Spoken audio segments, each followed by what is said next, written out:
Hola, en este video vamos a ver el test bench del divisor de frecuencia y el antirrebote que vimos en el video anterior, o sea, este circuito. Lo voy a probar con los valores que uso en la plaqueta, o sea que el clock va a ser de 24 MHz como en mi plaqueta, y el botón, bueno, es un interruptor y el reset también. Entonces tenemos Library y IEEE, Package, Standard Logic 1164, la entidad, por ser de un test bench, es vacía. En la parte declarativa de la arquitectura entre el is y el begin, tengo definido el componente.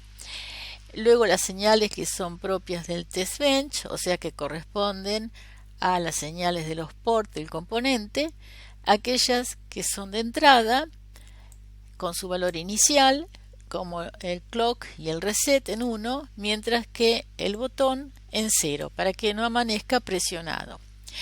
Luego, la constante frecuencia, en este caso, es 24 en megahertz. Y el periodo corresponde, si hacen la cuenta, a 41,66 periódico nanosegundos. Luego la señal de tener.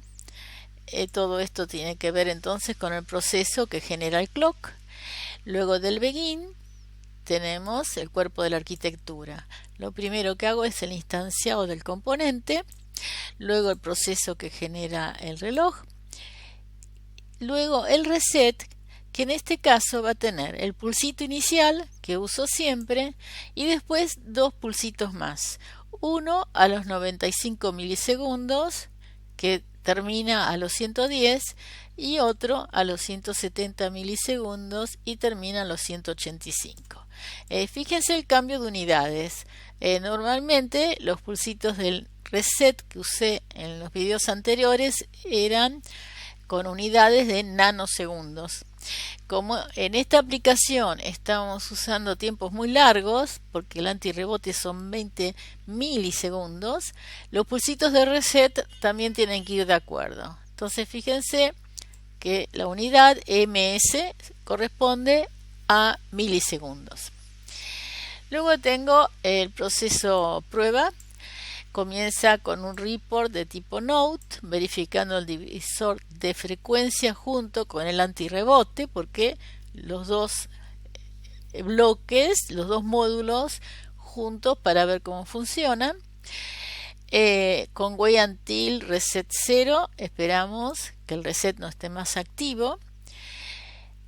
Y luego esperamos 3 nanosegundos que se propague la señal. El test bench en sí es muy sencillo, es el más sencillo que hemos visto, porque solamente tengo que asignar a botón diferentes estados, o sea 1 o 0, y pensar qué valores me conviene darle al ancho de pulso. Eso lo hago con wait for, por ejemplo, 5 milisegundos, antes de cambiarlo a 0.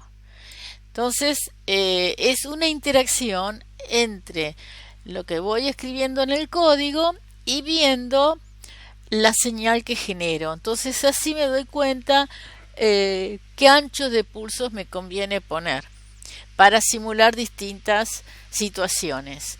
Ahora, por ejemplo, voy a simular un rebote. Entonces, el rebote tiene que durar menos de 20 milisegundos. Entonces le pongo, el primer rebote son a los 5 milisegundos, luego a los 7, luego a los 4 y así. Y después tengo que simular si quiero que a los 20 milisegundos, que es cuando se va a tratar de validar la presión, el botón esté en 1 o en 0. En algunos casos quiero que esté en 1 para ver si anda bien la parte de validación. En otros casos quiero que esté en 0 para ver si realmente vuelve al estado no presionado, que era el inicial. Y así tengo que ir pensando. Como ven, repetí muchas veces. También los pulsitos de reset, ¿de dónde saqué estos valores? Bueno, primero lo hice sin los pulsitos, miré las ondas y deduje dónde me convenía incorporar los pulsitos. Por ejemplo, el primero lo quería cuando la señal de validación estuviera activa y el segundo en otro momento para probar otra situación. Bueno, vamos a ver todos los archivos que tengo. Tengo el antirrebote, el divisor de frecuencia, mi package, todo en la misma carpeta, y el sumador serie y el test bench, que es el que estamos viendo, ¿no? En el antirrebote, acuérdense que en el estado espera liberación, entonces hago lo correcto, o sea, la señal de validación que se había activado acá en la línea 46 cuando el botón estaba presionado luego de 20 milisegundos, al pasar al estado de espera liberación, que es un clock después, en este caso 5 milisegundos después, es lógico que esta señal no esté más activa, porque en tiempos electrónicos esos 5 milisegundos es muchísimo tiempo. O sea, esta señal la iba a usar después para activar la señal de carga paralelo del registro de desplazamiento. Así que no necesitamos que tenga una longitud eterna en tiempos electrónicos, como era en el caso que lo probé en la plaqueta y que entonces solamente lo inicializaba en el no presionado. Es el único cambio entonces que hay. Ahora vamos a Terminal, New Terminal, y vamos a analizar todos los VHDL.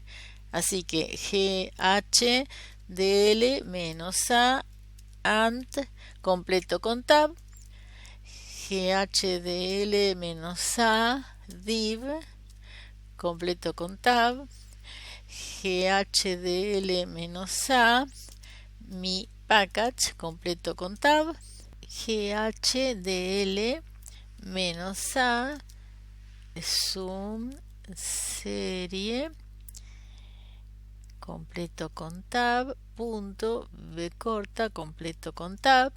Ahora retrocedo para el test bench, entonces agrego -tb, retrocedo, le saco la extensión y cambio la A por E.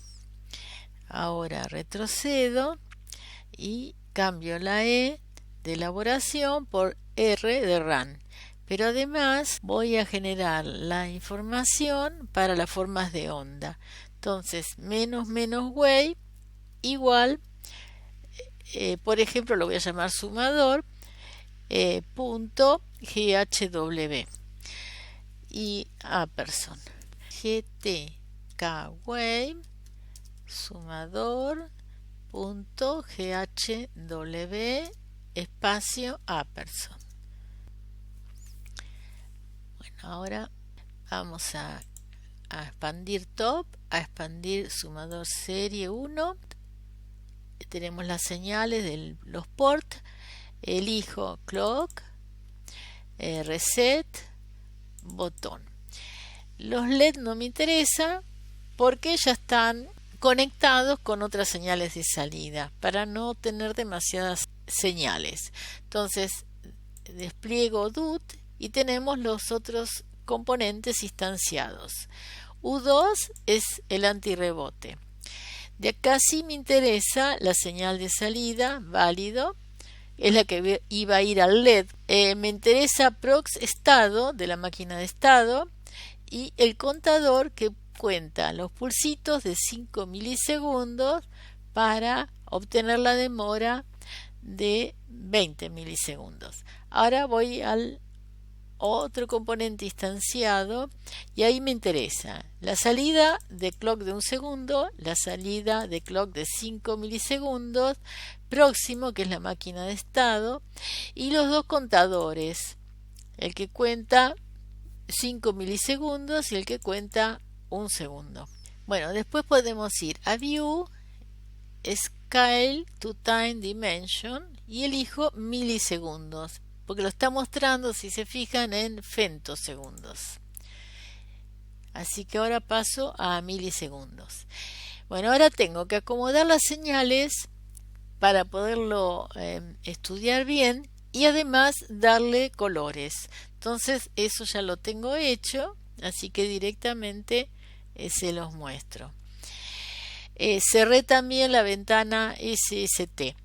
Entonces tenemos primero el clock, que es el de 24 MHz. Como pueden ver, los pulsitos son muy chiquititos en relación a todo el resto, porque están medidos en nanosegundos, casi 42 nanosegundos de periodo. Al principio voy a colocar todo lo que tenga que ver con el módulo del antirrebote.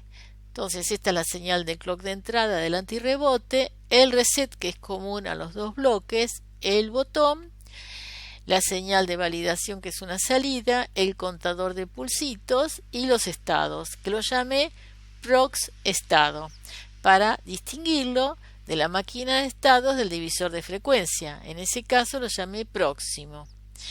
Y el divisor de frecuencia que viene a continuación tiene el clock de salida de 1 segundo, que lo puse en violeta, el estado y los dos contadores. Fíjense también que la cuenta la incrementa al ritmo del clock de entrada de 24 MHz, no alcanzamos a ver los valores, pero está de entrada en el estado contando. Acuérdense que el divisor de frecuencia tenía dos estados, inicial, que no lo llegamos a ver porque arrancó enseguida en esta escala, y el estado contando.